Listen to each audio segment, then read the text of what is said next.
What's up? Is transitioning forever?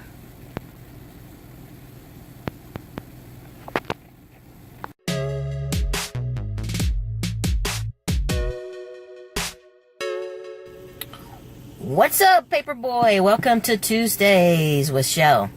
This week we're talking about, is transitioning forever? And that's an interesting question because update on me, I'm non-binary and I've gone back and forth over the past year since I've came out as to whether I will do T or not. And after top surgery, immediately I was like, oh, I've got to complete this picture. I look in the mirror and I'm like, I got to complete this image. But then I struggle with losing Shelly and my identity as a female and who I've been for 49 years. I'm 50 now, but it's been tough. But I had a great consultation and a second consultation about T, and she told me that I didn't have to go, I'm sorry for the camera being jerky, I didn't have to go all in.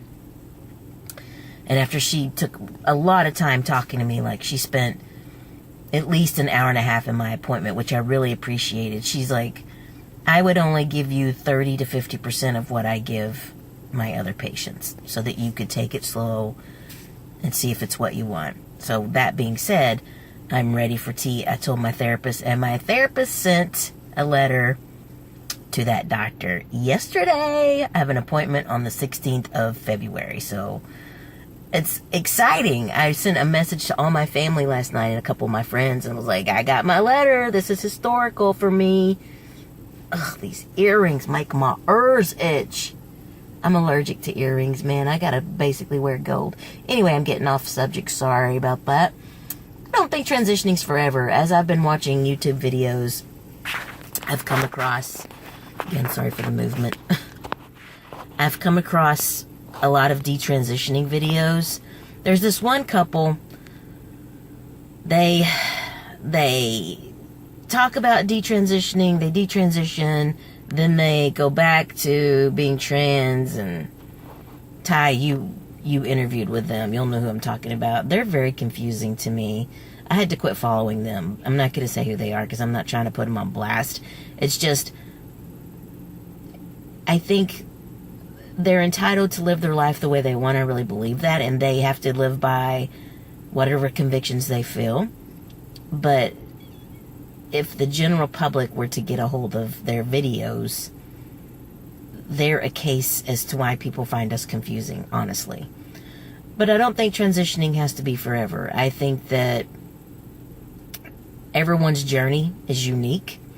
And there's this young person I watched, and I came across their detransition video first, and then I backtracked to their transition.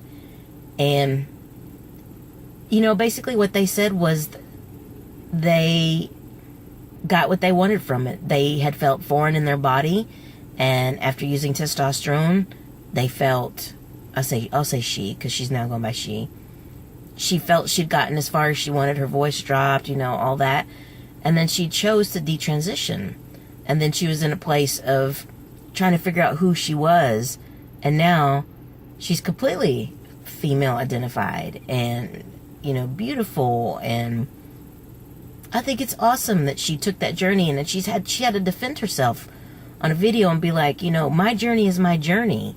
And, I guess because some of the people in the trans community attacked her and saying, you're not really trans, you give us a bad name. And that can't be true. Even like that couple, I say that the public, they do lend a case as to why people get confused, but ultimately their journey is their journey. And everyone is entitled to live their transition journey the way they see fit. I am non-binary, so I get really frustrated and put out, if you will, with people that try to pin me into the binary school of thought, because it's not who I am. If I had transitioned at 18, it would be a completely different story. It would have been a completely binary narrative. But I've lived 49 years as a female. Now I'm on my 50th year on this earth, and I've lived as a female and a male. I go by male hormones at work and on this channel and on Facebook, and not hormones, I'm sorry, male pronouns. God, I do that all the time. male pronouns at work and on Facebook. In my personal life, I'm still a wife. I'm still she. I'm still another mom. I'm not a dad. I'm a mom. And that's the way I live my life. Now, when I start T, will that be different? I don't know. But ultimately, it's my journey. So, if I choose to top surgery, I'm so happy with. I'm so relieved. I so love just having a chest. I'm always doing this, my wife says. She's like, why are you always doing that? And I have to tell her, because it feels good not to have boobs. I don't know what will happen with T. I may stay on it, I may not. Ultimately, that's going to be my decision. So, transitioning being forever, that's completely subjective. It depends on the individual. Maybe some will transition and decide, this really isn't who I am, but I'm glad I tried it. Because if you don't try it, you'll never know. It's like us moving, before being gay married was legal across the country, we moved from Texas to Vermont, an equality state, so that we could have protection and our child could be protected. And it was a disaster. We were miserable.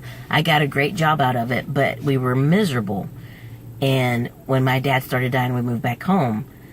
And we were like, oh, we lost a house because of it.